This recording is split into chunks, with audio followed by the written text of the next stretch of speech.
Alors, bonjour et bienvenue à tout le monde.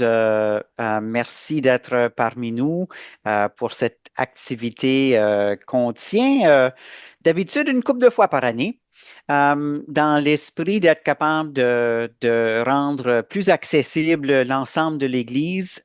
Et ça se fait en anglais et aussi en français. Alors, merci de vous rejoindre à nous pour ce temps de discussion et de présentation.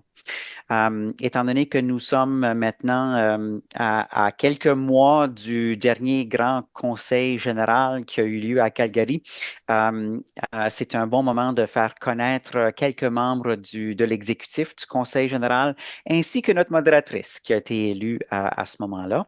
Alors, ça sera un événement pour essayer de répondre à vos questions, mais aussi d'être capable de présenter un peu où va l'ensemble de l'Église dans toutes ces choses. Alors, je vais commencer notre séance pour vous rappeler que on est évidemment une relation complexe mais importante avec nos partenaires et nos collègues et le peuple autochtone de cette terre.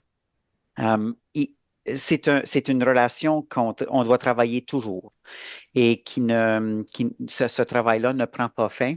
Et des fois, quand on fait une reconnaissance du territoire, on perd un peu le sens de pourquoi on le fait.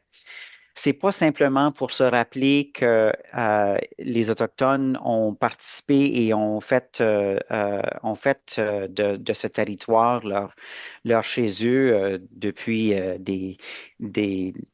plusieurs générations, mais aussi pour nous rappeler que euh, il faut aussi être conscient de cette relation-là avec la Terre et d'être capable de trouver les moyens de travailler ensemble et de continuer à bâtir dans la direction de la réconciliation.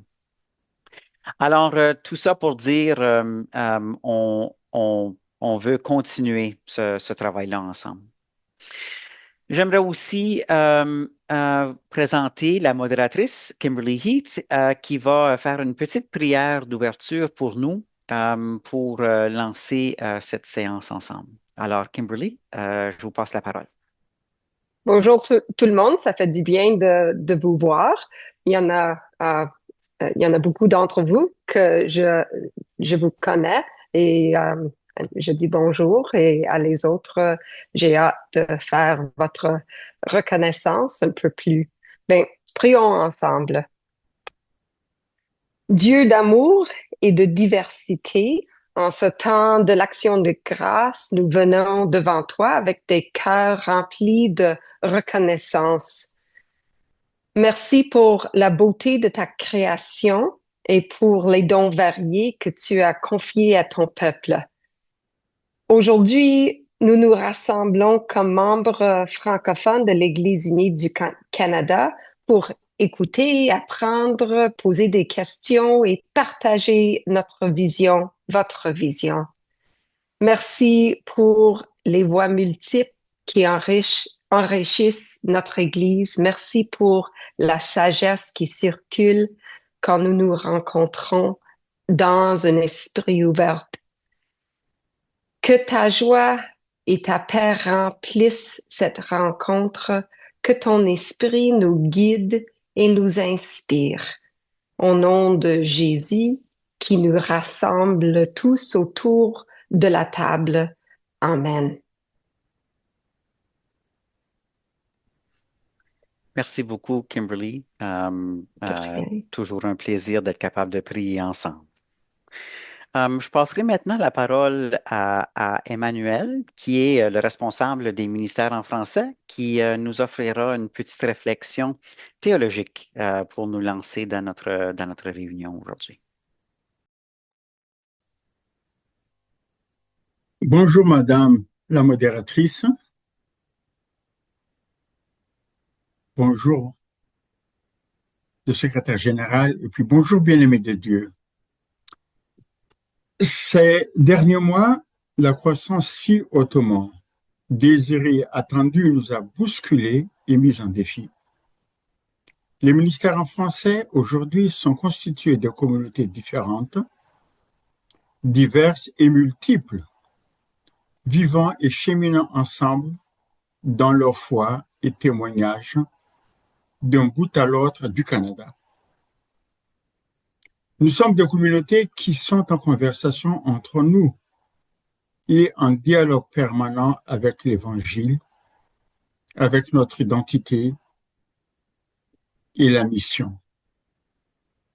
Comment être proche et vivre cette proximité quand nous sommes tout d'abord géographiquement et aussi culturellement, historiquement, socialement éloignés les uns des autres? Comment s'accueillir mutuellement comme enfants de Dieu, se constituant son peuple? Comment vivre ensemble le rêve et la vision de réconciliation, de justice et de paix sur l'île de la Tortue? Notre vivre être ensemble à travers nos ministères et nos activités nous engage dans des relations parfois difficiles, quelquefois inconfortables, voire malaisantes. C'est par elles toutefois que se réalise et s'approfondissent notre foi et notre espérance à la personne de Jésus et son tombeau vide.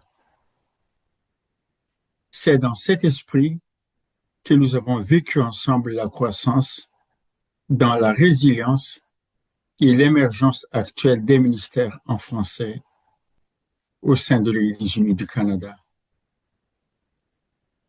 Nos communautés établies dans la dynamique des Huguenots à la suite de Marie Durand et ses compagnes témoignent et disent « Je résiste ». Les communautés émergentes, faisant écho à l'appel d'Abraham, proclament et affirment « Me voici ». Deux appels, deux réalités, deux cheminements qui convergent sur le chemin d'Emmaüs, où les deux disciples découvrent et réalisent, en marchant ensemble, que c'était Jésus. Le ministère en français traverse actuellement ce qui paraît être une crise. Si c'en est une, c'est une crise de croissance, un processus de transformation, une bénédiction où les MIF, le ministère en français, sont un lieu d'accueil, d'enracinement et de floraison. Les structures actuelles qui ont nourri, soutenu et permis de grandir et de durer n'arrivent plus à porter les réalités émergentes. Il nous faut nous rendre à l'évidence, le changement est inévitable. Nous projetons et embrassant notre second centenaire, les échos et l'énergie du 45e Conseil général ne cessent de nous transporter vers d'autres rives. Direction 2035. Une autre structure au service de la mission et de la vision de l'Église unie du Canada, ancrée dans les réalités de notre foi et de notre espérance, est devenue un impératif. À nous de la vivre, à nous de la bâtir. Merci. Merci beaucoup, Emmanuel. Je veux aussi juste nous encourager d'être conscient que quand on choisit la traduction au niveau des sous-titres, que la section sous-titres oblige qu'on dise dans quelle langue on est en train de parler et aussi dans quelle langue on veut voir les sous-titres. Alors, il est important de faire les deux quand on fait ça. Lauriane vient de mettre euh, une courte traduction de, de ce que Emmanuel vient de nous dire. Alors, on va continuer maintenant. Je veux juste nous rappeler de garder les micros éteints pendant la séance pour pas qu'il y ait beaucoup de bruit en arrière-plan.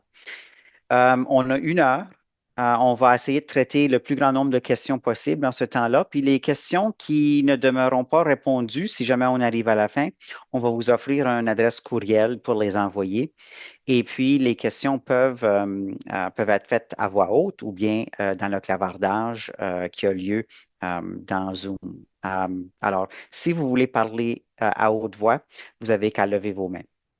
Alors, je passerai maintenant la parole au secrétaire général pour nous présenter le panel de gens qui sont là pour discuter. Michael Blair, je te passe la parole.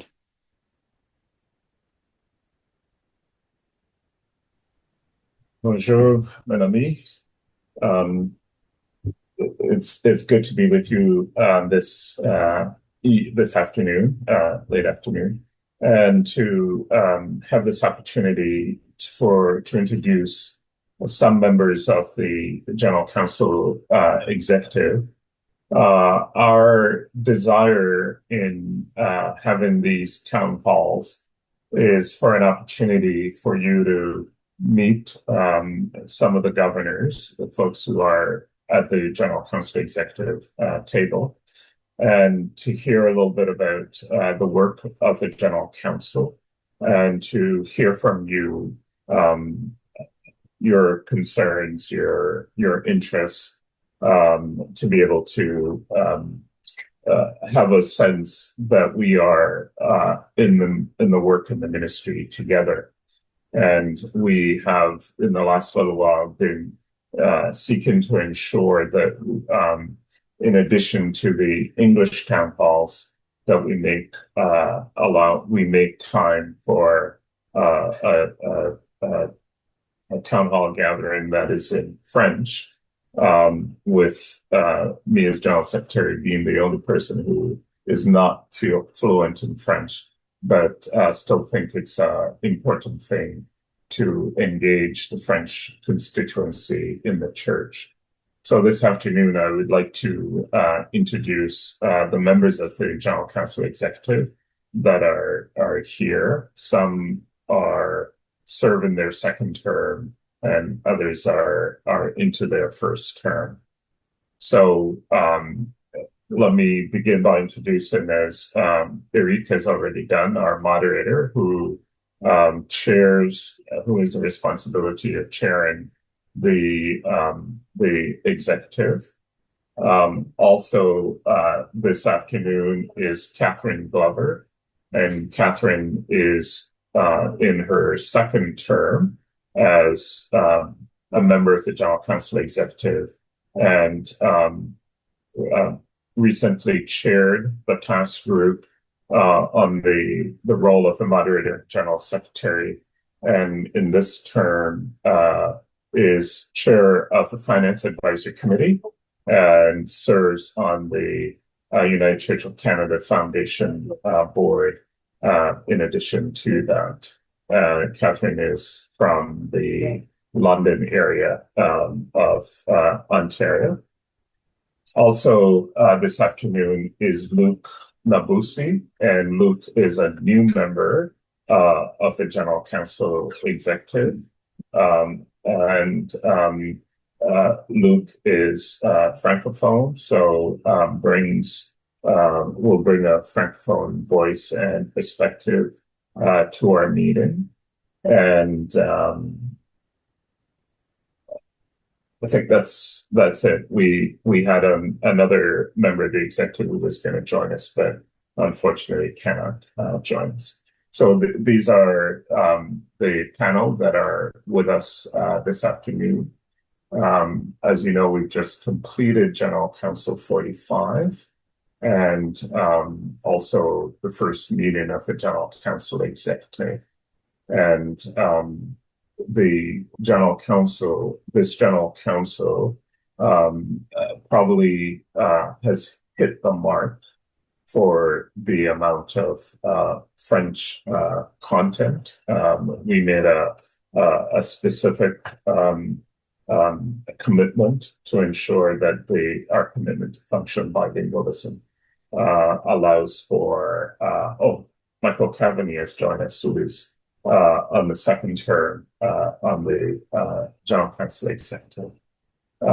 So we are continuing to work towards living into the reality of functional bilingualism in the life of the church. And I want to, it may not have been perfect, but I want to celebrate the kind of giant leap we've made.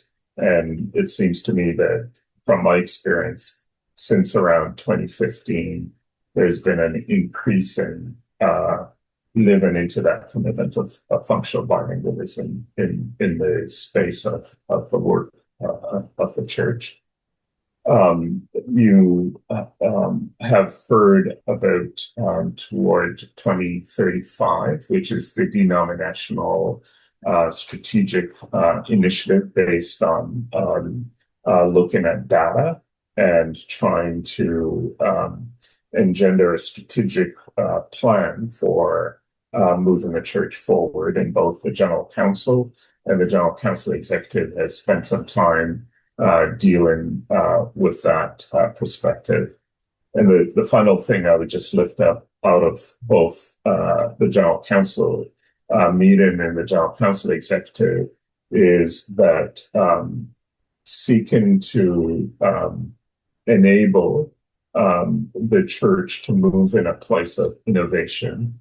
The General Council has approved, which it continues. In some ways, in 22, we had asked the General Council to allow for experimentation in the life of the church, to allow communities of faith and regional councils to experiment in trying to be innovative in ministry in the life of the church as a whole. And we went back to this last General Council and asked for an extension of that season of experimentation. And one of the things we added was that the General Council office would be a site of experimentation as well. So those are a few of the things that I just wanted to lift up, and I'll turn it back to Philippe to moderate this time. Parfait. Merci beaucoup, Michael. Pour ceux et celles qui sont en train de suivre la traduction, notamment la traduction du mot conseil général semble apparaître comme avocat général. C'est pas du tout la même affaire. Alors, je voulais juste que ça soit très clair que quand vous avez vu avocat général, qu'on parle du conseil général et pas d'un avocat qui se promène. Alors, j'ouvre maintenant le temps de discussion. Si vous avez des questions, je vous invite à lever vos mains et de vous présenter ou bien de simplement utiliser le clavardage pour communiquer votre question. Je vais peut-être commencer en posant la question à Luc.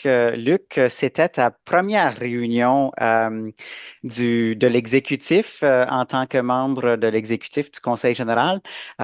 Et parle-nous un peu de cette expérience et de qu'est-ce que tu as vécu dans ce contexte-là. Merci Eric, merci à tous. C'est un privilège, de toutes les façons, c'est un privilège de faire partie de cet exécutif. C'était effectivement ma toute première réunion, donc une réunion d'apprentissage. S'il y a un mot qui peut résumer cette première rencontre, c'est le mot espérance. Nous avons, pendant cette réunion, discuté, un peu placé les bases de ce que serait le mandat qui commence. Et le mot espérance est revenu plusieurs fois dans la stratégie parce que même si sur les champs qui nous intéressent en particulier, en tout cas moi, pour le parcours que j'ai déjà fait au sein de l'Église unie, notamment dans les ministères français, les défis que nous pose la justice raciale et même le linguisme en tant que francophone, on a quand même le sentiment que il y a une prise de conscience de ce problème et que malgré les blocages, les difficultés, les obstacles, on va dire, il y a une espérance. Et le mot espérance, on l'a discuté, a été préféré au mot espoir parce qu'il est fort de tous les sens. Parce qu'en anglais, on va simplement dire hope, mais en français, on a bien choisi de le traduire par l'espérance. Donc, c'est ce que je peux dire en un mot sur ma première expérience. Et comme je le dis, je suis dans une phase d'apprentissage. C'est mon premier mandat, c'est mes premiers jours. Et voilà, donc je sors de cette réunion avec une espérance que j'espère pouvoir communiquer à tous les membres des ministères en français dont je suis issu et dans lesquels j'ai cheminé jusqu'ici avec beaucoup de... Le responsable a dit tout à l'heure, la crise de croissance que nous connaissons aujourd'hui. Donc, il y a l'espérance qu'elle va continuer à aller de l'avant pour que les ministères en français aient effectivement la place qui est la leur au sein de l'Église unie du Canada.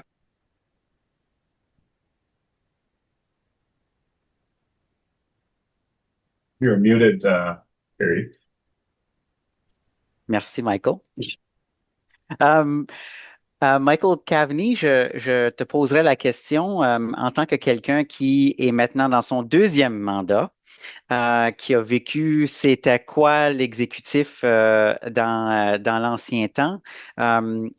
Comment vois-tu le deuxième mandat au niveau des thèmes, au niveau de l'approche? Quelles sont les choses pour lesquelles tu es motivé? Well, yes, being in my second term, it's good to see a lot of the things that we discussed in the first term coming to life. And you feel like you've been watching this thing over the past 3 years, and the staff working very hard at developing it. And now, we begin to see some roots. I mean, we have 3 years, we've been assessing, and I think we've been seeing success in what we've been doing. And I think you asked me the question of what kind of motivated me personally. I think it's just to be a part, to be able to give some of myself to what we are trying to do with the church, and I'll also to be in this room with everybody else who just really seems to be concerned about the future of the church and where we are going. Parfait, merci Michael.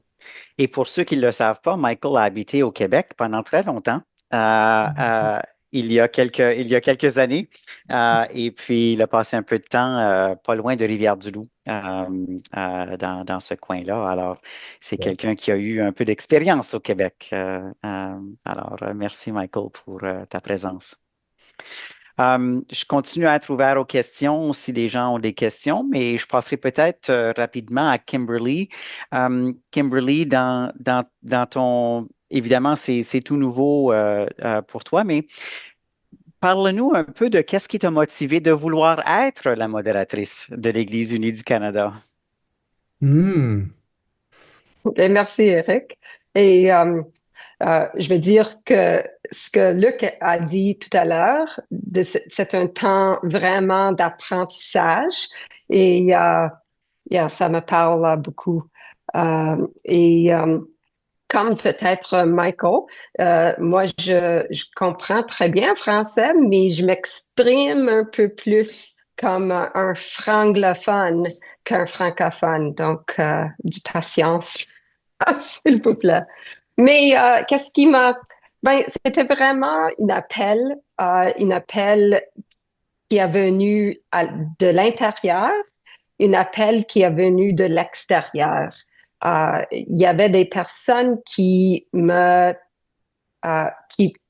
m'approchaient pour dire, je pense que tu devras penser à laisser votre nom whatever the word is, to let your name stand. Laissez De votre nom.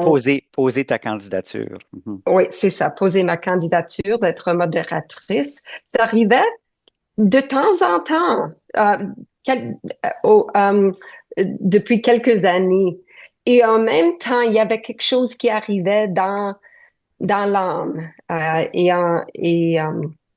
Particulièrement, il y avait une session qu'on a eue avec Angelica. Je pense qu'Angelica est ici à quelque part.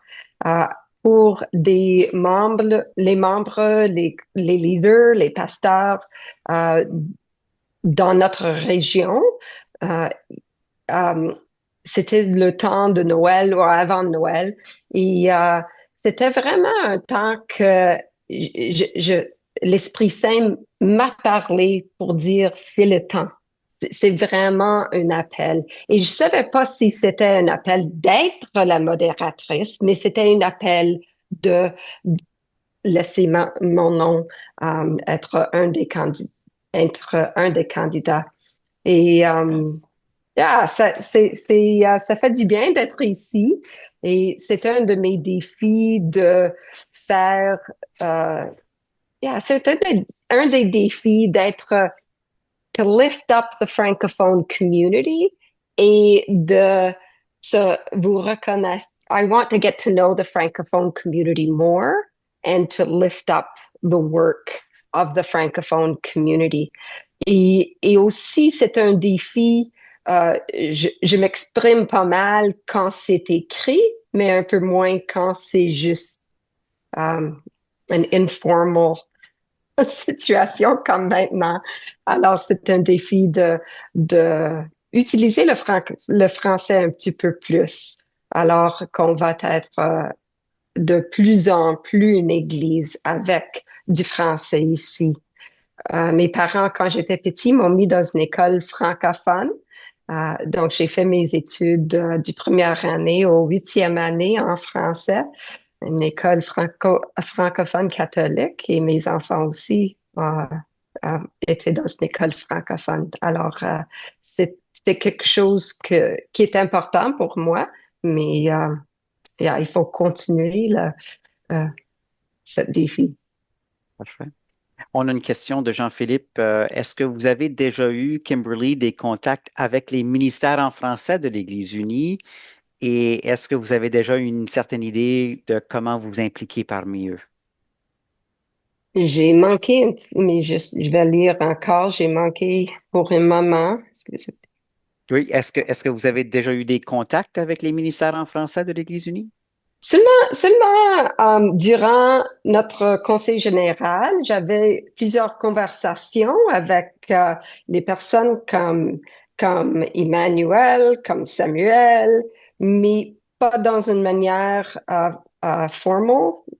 Jusqu'à date, ça fait moins de 2 mois, mais ça semble que c'est plusieurs années. Il y a, j'ai utilisé mon français. Non, pas beaucoup à ce date, mais j'espère faire des réunions où je sais que dans le futur, on regarde où je peux venir pour parler, pour rencontrer les gens dans la région Nakanaga. Donc, j'espère que ça se passe. Parfait. Alors, est-ce qu'il y a d'autres questions pour les membres de l'exécutif ou bien pour la modératrice? Je peux peut-être poser... Ah, Samuel, oui, vas-y, allume ton micro. Bonjour tout le monde. Alors, c'est peut-être plus une intervention comme ça qu'une question, mais je voudrais m'exprimer en tant qu'ancien membre du comité exécutif pour dire que combien je suis ému et puis heureux aussi de vous voir. La modératrice Kimberly, bonjour. Tu parlais de saison de gratitude. Et puis Luc a tout de suite ajouté cette espérance-là. Alors, Je pense qu'il faut vraiment conjuguer les deux. Et moi, pour ma part, je m'engage et j'aimerais inviter tous ceux qui sont là à s'engager à vous soutenir très, très, très fortement par la prière et aussi par le désir conscient de s'informer. C'est une des choses que j'ai déplorées pendant les 6 années où j'étais sur l'exécutif. Il y a une sorte de gap entre l'exécutif et le reste de l'Église, mais le reste de l'Église a aussi la responsabilité d'essayer de se renseigner et de savoir ce qui se passe. Alors, je nous encourage à vous soutenir par la prière et puis par l'action locale qui rejoindrait les axes principaux de l'Église unie du Canada. Cela dit, et je vais presque terminer, j'aimerais saluer les progrès que le français a fait au sein de l'Église unie du Canada. Je ne suis pas au Canada depuis très longtemps, 14 ans, 12 ans, mais pour les 6 années que j'ai passées sur l'exécutif, j'ai vu qu'il y a des progrès. Et le fait que notre modératrice parle bien le français montre que c'est déjà un progrès. Les autres modérateurs ont fait des progrès, mais au départ, il faut avouer que il ou elle n'était pas très, très, très fluente en français. Alors, oui, sois la bienvenue dans le monde francophone, Kimberly. Nakonraga est impatiente de te recevoir et j'espère que cela va se faire pas seulement une fois, mais plusieurs fois. Mais en tout cas, tous mes voeux à cette équipe de l'exécutif. Je sais que c'est uniquement par la grâce de Dieu que vous allez continuer à accomplir les tâches immenses que vous allez accomplir et aussi avec l'aide du staff. Je pense que ça, c'est quelque chose d'extraordinaire. On ne se rend pas compte de tout le travail que le staff fait, mais c'est vraiment quelque chose d'exceptionnel. Alors, merci. Moi, je retiens les deux mots, espérance et puis gratitude. Merci Samuel. Et un rappel aussi que les ministères en français dépassent évidemment les limites de Nagonaga. On a des ministères représentés ici qui dépassent les frontières de ce conseil régional-là. Alors, c'est ça. J'ouvre la porte et je vous donne un peu de temps pour voir s'il y a d'autres questions particulières pour un de nos panélistes.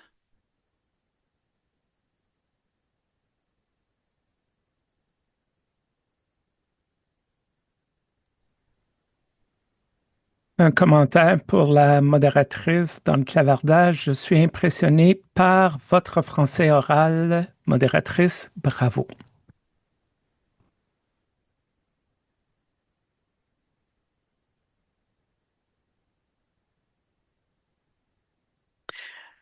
Alors, des mots de bienvenue et de salutation qui circulent, et très bien. Michael, je poserai peut-être une question à toi lorsqu'on attend d'autres questions.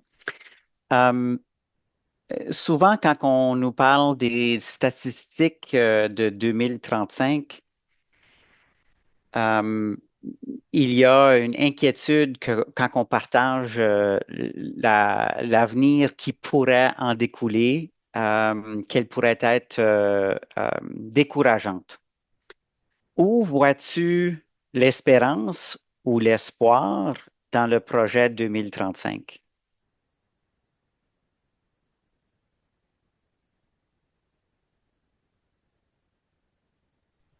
You mean this Michael, not the other Michael, right? Yes. Sorry, Joe. Michael Blair. Monsieur le secrétaire général. So part of, I think part of our understanding is that change begins with truth telling. And so the sharing of the numbers or looking at the numbers is part of the context of speaking hope, so that we begin by telling the truth. This is where we are, and here is where we're going, so that in some ways the numbers don't become something that is discouraging or disheartening, that the numbers become, here's a piece of truth based on numbers, and because of this truth, here's where we're going to go. So I think it's never just presenting the numbers without talking about the kind of strategy to address. And so I think it's always important to keep the strategic kind of direction that you know, for me, and folks will hear me say this from time to time, that part of the prayer from the 2006 call to purpose, which is God, propel us into your future, rooted in the richness of our past. And so part of that movement, so we start there. God, propel us. Here's our starting point, and here is where we see we're going. So trying to just not let the numbers, because the numbers themselves can be disheartening, but we have, because of the numbers, we have a plan right there.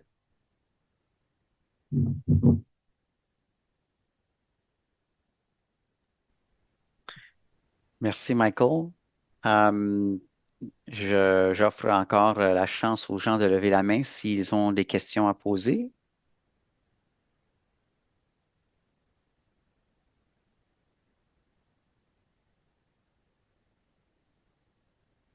While we're still looking for questions, I wonder if Catherine or Michael, since they've been part of the process, may also want to say something about how they see towards 2035.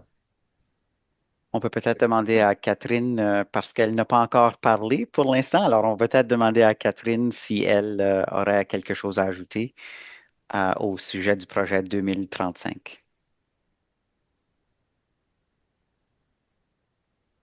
I'm not prepared, but I can say that I believe that the world needs our church.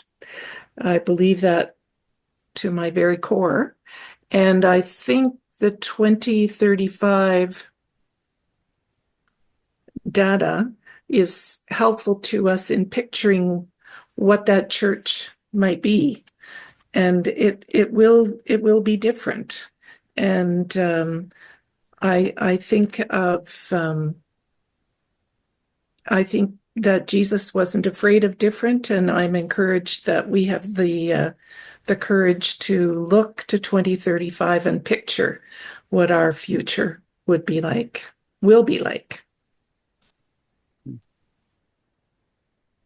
Parfait. Et Michael C?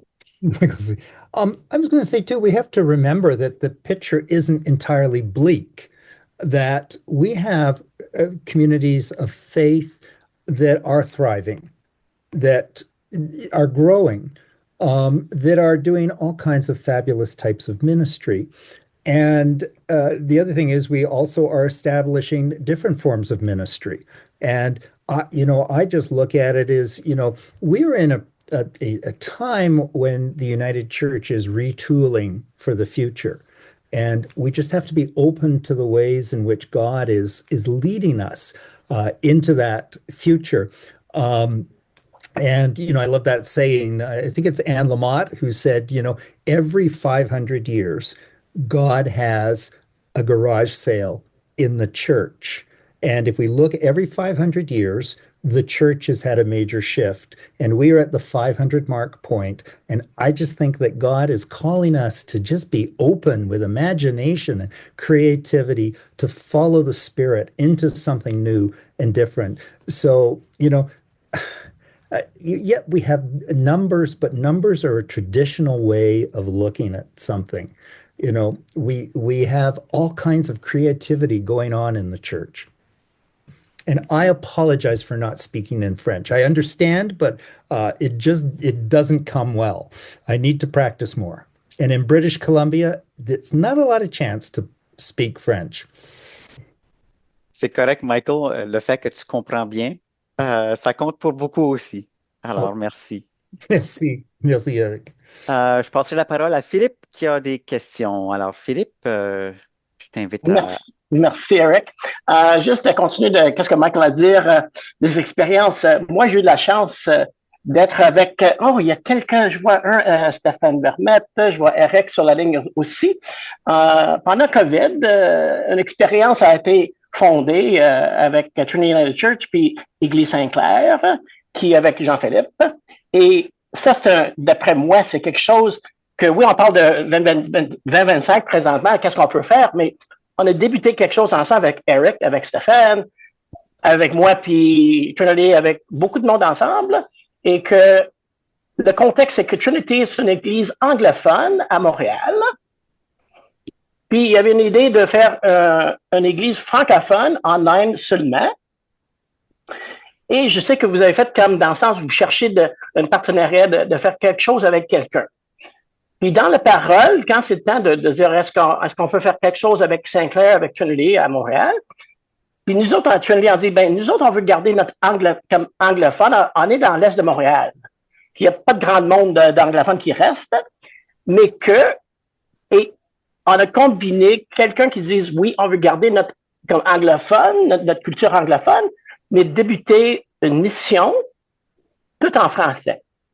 Et en plus, uniquement sur Internet.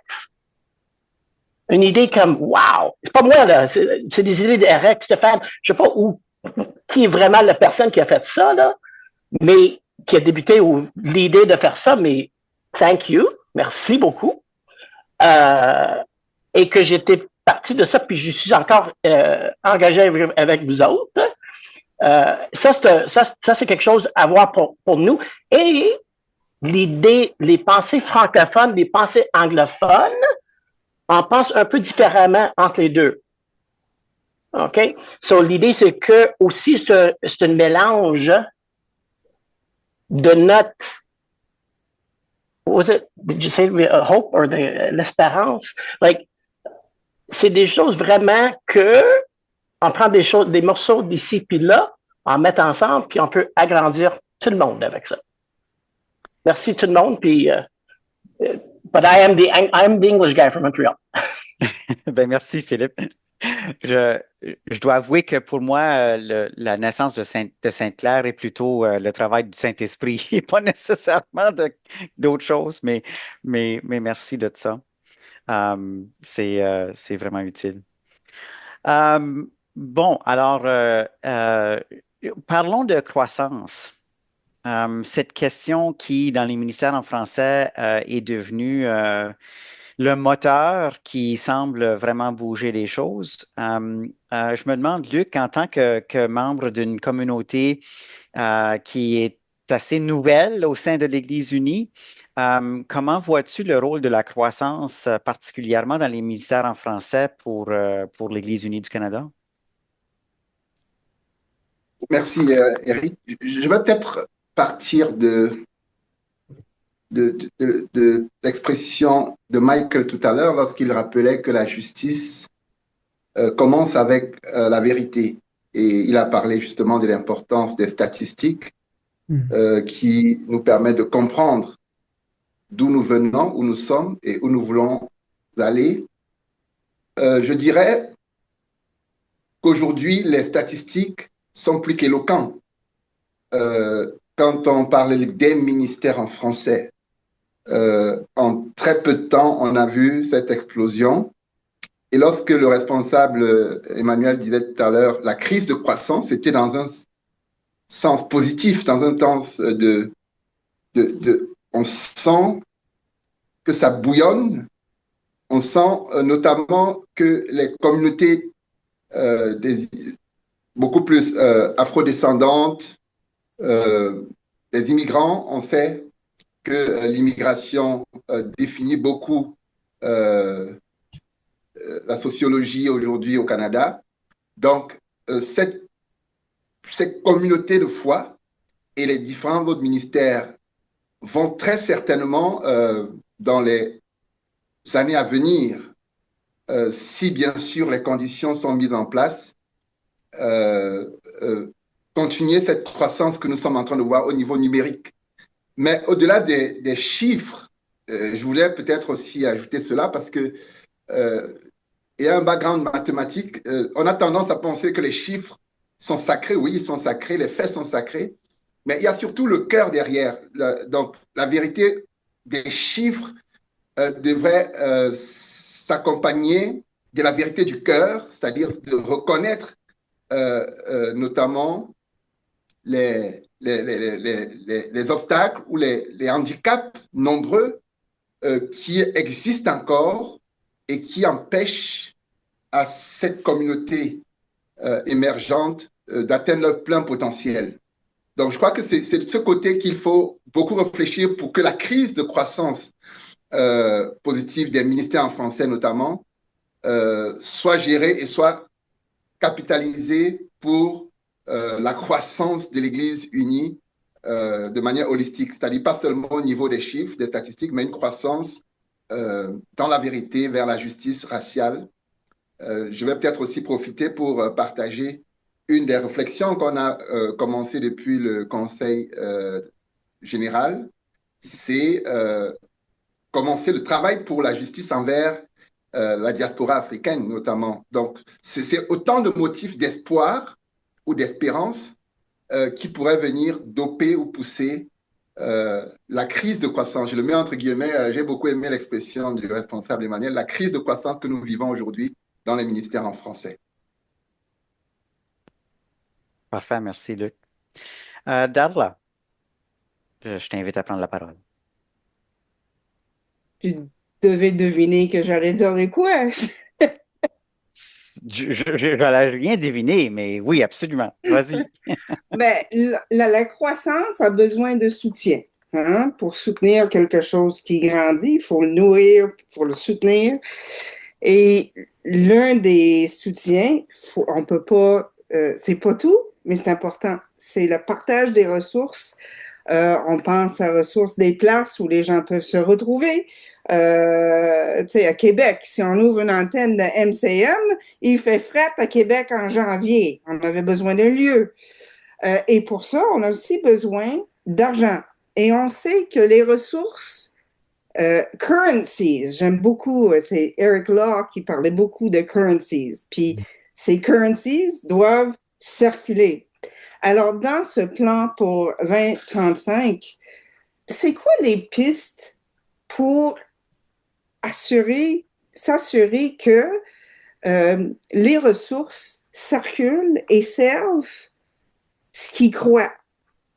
Parce que l'un des problèmes, et on en parlait hier, Eric, au centre-ville d'Ottawa, on a perdu des bâtiments. Alors, des lieux où une présence peut rayonner. À Québec, il y a un lieu de culte et une paroisse inclusive, Affirming Congregation, à Québec et pour tout l'Est du Québec. Alors, comment on s'assure que ces présences soient soutenues comme une treillis qui va soutenir ce qui croit? Quelles sont la vision concrète ou des étapes qu'on prévoit pour soutenir cette croissance financièrement et autres? Alors, je n'ai pas entendu la personne à qui tu veux adresser la question, mais je vais ouvrir la porte à qui va vouloir s'aventurer sur la question parmi les membres du panel.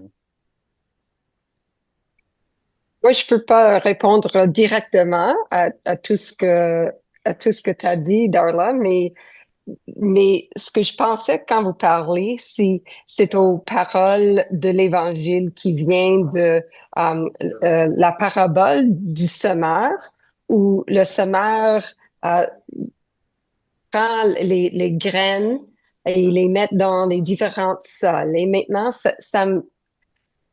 je crois qu'on est semé un petit peu dans une sole avec beaucoup d'épines.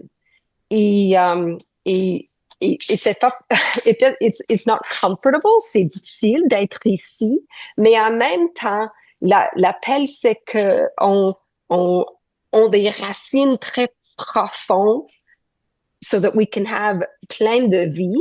Et en même temps, il faut faut être flexible en la croissance pour éviter les épines. Parce que je pense vraiment que c'est le Seigneur qui nous a semés ici. Nous sommes les graines, we aren't the word, but we are the casing for the word. Nous apportons, nous portons la parole de Dieu ici, maintenant, dans notre contexte du Canada, où il y a beaucoup de croissance dans quelques régions avec l'Église migrants, et aussi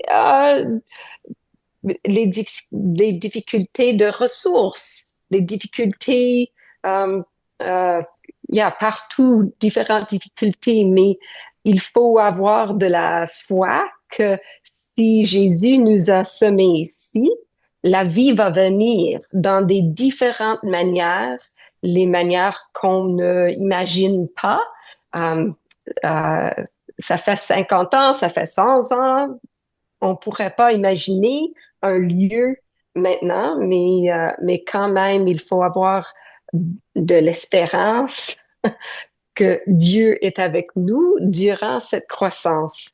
Je pense, je vais le laisser là, mais j'aime ces mots de croissance, d'espérance et une foi, des racines plus profondes, pas peu profondes, mais vraiment profondes.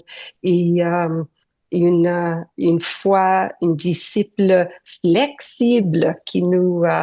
on va avoir une croissance jusqu'à lumière, jusqu'à... Anyway. Parfait. Je demanderais, parce qu'on parle, je pense que Darla, tu parlais spécifiquement au niveau de comment on peut ajuster les ressources avec la priorité de la croissance. Et je sais que l'exécutif du Conseil général a pris des décisions par rapport à ça et l'orientation des ressources pour qu'elles soient axées sur la croissance. Luc, tu sièges sur le comité des finances et Michael, évidemment, tu es responsable de tout. Alors peut-être qu'il y a des quelques pistes par rapport à cette question de ressources et de l'alignement des ressources qu'a pris comme décision l'exécutif.